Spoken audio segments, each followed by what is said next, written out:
BBC 11 headline news के साथ मैं हूं आयशा चौधरी। सेवन शरीफ में सोलंगी बरादरी का कब्जा माफिया के खिलाफ एहतजाजी मुजाहिरा। हमारे नुमाइंदे वकार अली मल्लाह की रिपोर्ट के मुताबिक सोलंगी बरादरी ने खवातीन समेत मीडिया के सामने एहतजाजी मुजाहिरा किया।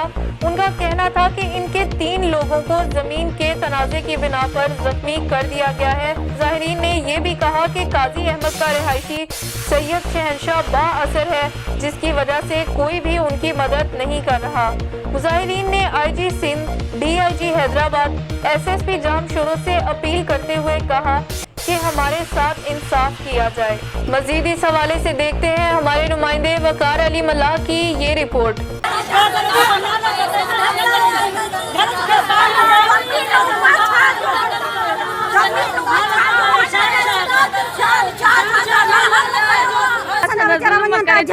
मर्द माण्हू असांजा हणंदा पंहिंजे बनीअ ते, उन्हनि खे मार आहे, धक हणाए, पंहिंजा माण्हू छॾे, उन्हनि खे मार आहे, धक आहे, कुटाए, उन्हनि खे थो छॾे।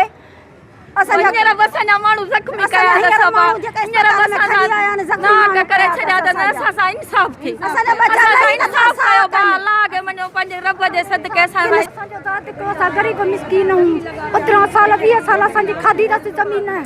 असांजो दाद थे, असां गरीब मिसकीन आहियूं। असां शहनशाह शाह असां नाग करे छॾियो, असां ज़ुल्म करे छॾियो त हींअर असांजी पुट खे गोली आई अथसि। ॿी बचा असां नाग करे छॾियो त चओ त इंसाफ़ खपे, असांखे दाद खपे। असां अपील था कयूं, असां ज़ुल्म आहे वॾो, असां नंढड़ा बचा, असां तगारियूं कयो त पंहिंजो पेट था पारी, असां शाह खे किथां पुॼंदासीं? असां था चओ त नाग कयो अथसि,